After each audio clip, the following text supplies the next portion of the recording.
Essa profecia, ela sempre aparece perto de conclave. Ela é conhecida como profecia de São Malaquias ou profecia dos papas, tá? É uma bobagem, já começa, pronto, já fiz o lead, é uma bobagem. Mas vamos explicar por quê, né? Vamos falar um pouquinho dela. Para começar, estão adiando, porque a gente estaria no último papa, só que o último papa seria Bento XVI. Aí, como o mundo não acabou em Bento XVI, aí estão jogando para frente. Aí, não valeu porque ele renunciou. Aí seria Francisco. Aí Francisco morreu e o mundo está aí. Aí agora estão empurrando, não sei com qual desculpa, para Leão XIV. E dizendo, não, porque o Leão XIV é um papa moderado, então tem a ver com isso. Só que a profecia, tal, a suposta profecia, o último papa seria o Pedro de Roma. Se fosse o Pietro Parolin, a gente até ia ficar meio assim, oxe, é mentira, né? Mas olha o Pedro aí, né? E não, o cara, o cardeal Privosto não se chama Pedro, ele não pegou o nome de Pedro, aliás, o único Papa Pedro continua sendo o apóstolo Pedro, não tem um Pedro II. Então, quem é o Pedro de Roma? Aí o povo fala, não, mas ele é moderado, ele é que nem Pedro. E quem foi que disse que Pedro era moderado? Gente, Pedro, ele se atirava aos pés do Senhor, né? Quem lembra da passagem do lava-pés aí, né? No lava-pés estava lá, o Jesus queria lavar o pé de todos os apóstolos, falou, vou lavar os pés de vocês. Aí Pedro, não, você não vai lavar o meu pé de jeito nenhum, deu bronca, não vai lavar. E aí Jesus ameaça, fala, ó, se eu não lavar os teus pés, você não vai ter parte comigo. E aí o que Pedro faz? Que Pedro é isso, é solavanco. Aí Pedro vai e fala, não, então lava-me os pés, mas também a cabeça e todo o corpo. E aí Jesus fala, não, basta os pés. Se você já está limpo, basta lavar os pés. Então Pedro, ele não era conhecido por sua moderação. Pedro se atirava nesse relacionamento com Cristo. Então, eu não sei de onde se tira que um papa moderado, que a gente também ainda não está lendo isso, né?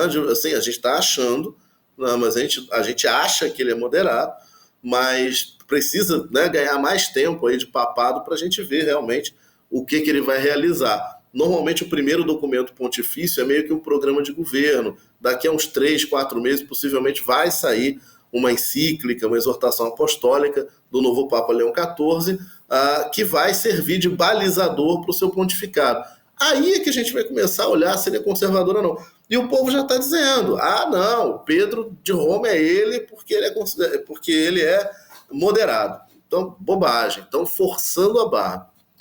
A famosa profecia de São Malaquias, ela é uma profecia atribuída a um santo que foi amigo, foi muito próximo de um outro santo muito conhecido da Igreja Católica, que é São Bernardo de Claraval, que é fundador da Ordem dos Cistercienses, que também é muito difundida mundo afora. Por que eu estou falando isso? Porque São Malaquias não deixa escrito nenhum com a tal profecia, embora tenha deixado muitos escritos, não deixou escrito nenhum com a tal profecia.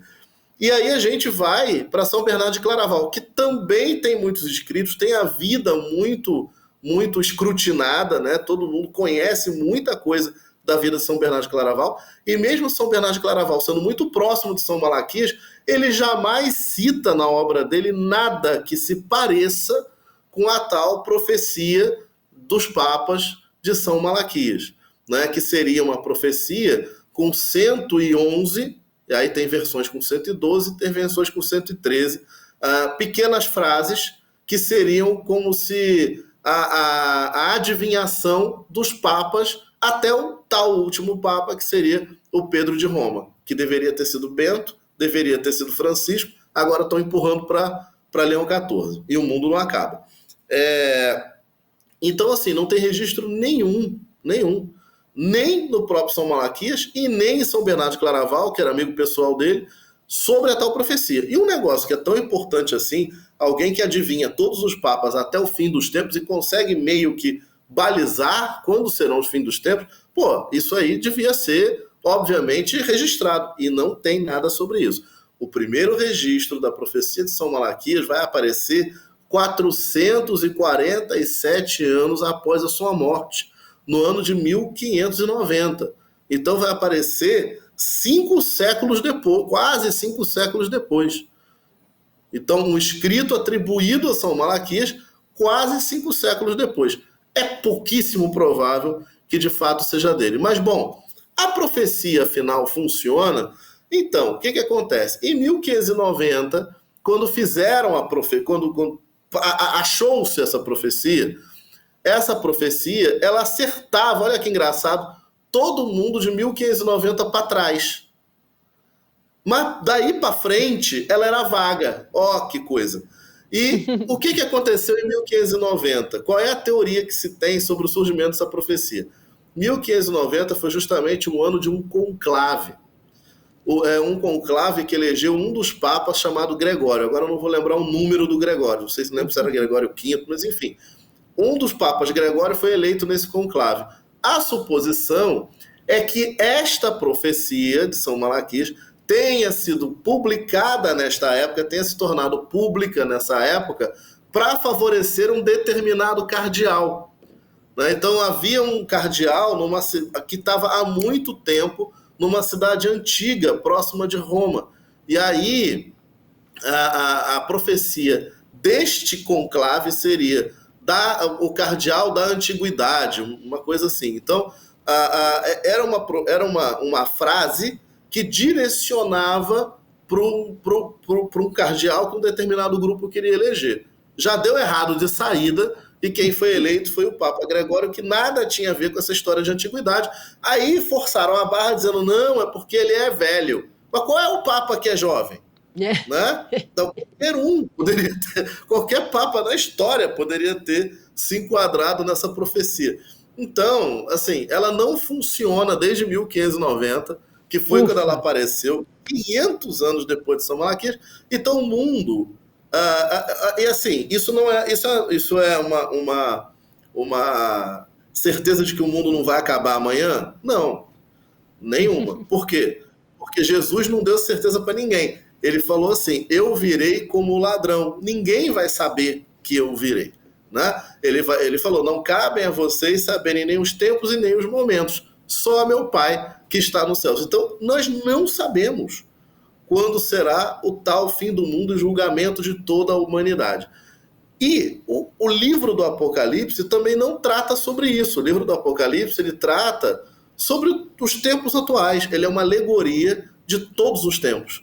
Então, quando ele fala da luta do bem contra o mal, da igreja que luta contra o mal, é exatamente a luta de hoje. É exatamente aquilo que se enquadra perfeitamente no próprio discurso, né, que Leão XIV fez ontem, fez hoje. Então é essa busca eterna. O Apocalipse, ele representa o fim dos tempos, porque é como nós estaremos até que Cristo volte.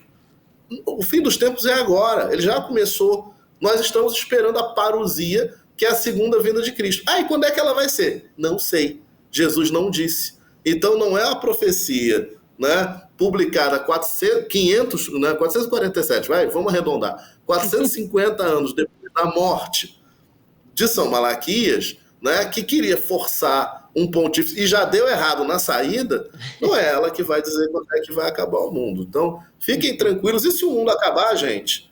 O que Jesus fala? Qual é a receita? Ele diz, vigiai e orai, pois não sabeis quando é o momento. Né? Então, você não vai se preparar. Se o mundo acabar agora, a gente abrir a porta e o mundo está acabando, você vai fazer o quê? Nada. Então, vigiai e orai, pois não sabeis. Não adianta saber quando é que é o fim do mundo. Fica tranquilo, quando ele vier, você vai saber. Perfeito.